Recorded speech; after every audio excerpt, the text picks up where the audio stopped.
Mystery Tree in the Cornfield by Dead Palette.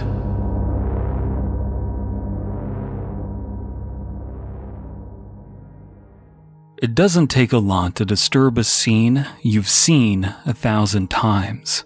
If a change is subtle, you might get away with it. But a big, sudden change will be noticed instantly. That happened to Travis Beak Bearmont in his cornfield back in 2002, right before harvest time.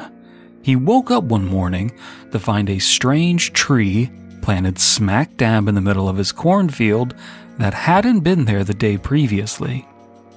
When traveling across the Midwest of America, it's easy to discount the rows and rows of corn as unimportant scenery, but in fact, it's the most critical part of the American diet, for better or for worse.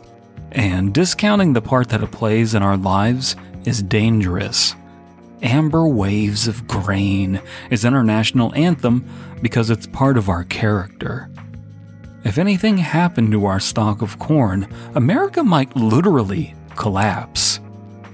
Beak lived alone on his farm, a widower with children that grew up and had no interest in farm life. He had long since sold off over thousands of acres of farmland to family friends and community members and still struggled to harvest about the 220 acres of farmland he had, mostly cornfields. That was far too much for one person, even if Beak was younger than he was, age 58 in 2002. He relied on close community members and paid them generously. He had few vices besides having his children visit him. On the morning of July 4th, 2002, all of Beak Bearmont's farmland and house burned down, spreading to nearby neighboring farmland and causing millions in damages. Beak himself was found dead, and obviously badly charred, in a clearing in the middle of the cornfield about an acre out from his lonely farmhouse. What should have been a relatively easy fire to put out took about 3 hours of non-stop work to end. Due to the date being the American Independence Day, obviously the initial suspicion was that illegal fireworks were the cause of the flames. This was ruled out when an investigation got underway. Beak had, a few days prior, called both of his still living children, Claire Ferris and Barry Bearmont, both of whom were living out of state. According to both, the information in the calls were very similar and focused on concerns that Beak had been discussing with them for a few weeks now. A tree in the cornfield that seemed to crop up out of nowhere. Beak had woke up to discover an extremely dark brown, almost black tree not far from his house.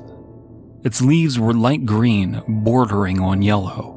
It was allegedly about as tall as an oak tree in the nearby Great Seal Park, so virtually impossible to transport without a lot of effort and noise.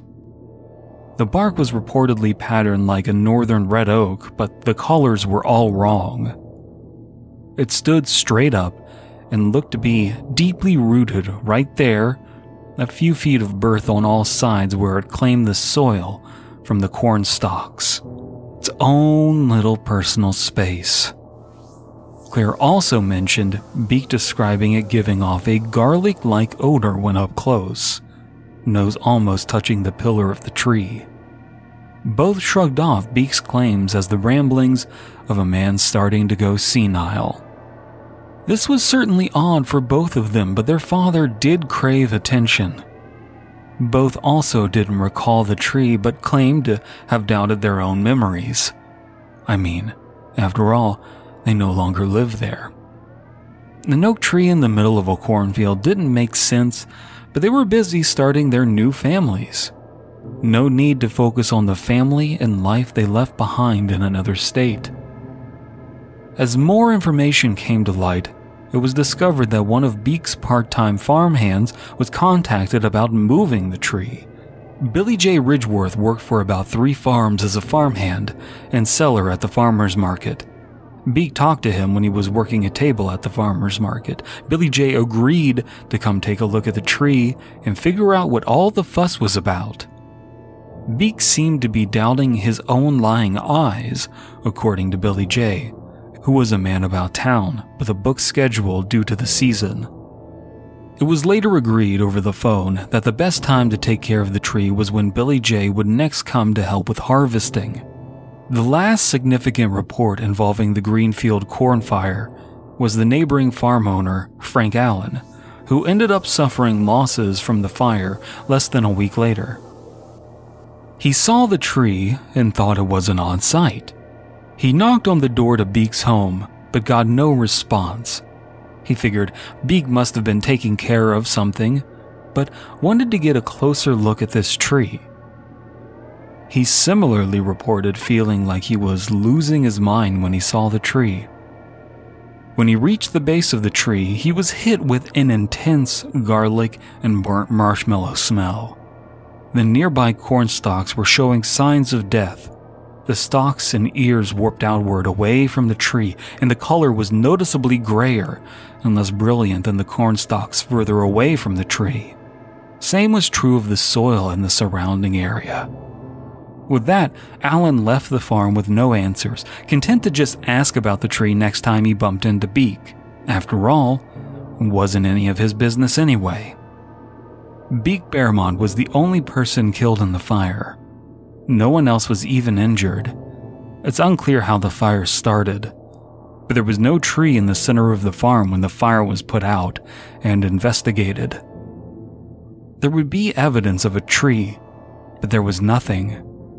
Just the smell of burnt corn for miles, and a mystery whose answers were incinerated in a sucrose disaster. Mystery Tree in the Cornfield was written by Dead Palette, narration by Dead Palette, editing, mastering, and original music by Abysme. Comprehensive links below. YouTube.com/Creepypasta is a collaborative channel. Please subscribe if you want to follow our content. If you want to support the channel, please consider liking, commenting, and sharing this video with like-minded members of the community.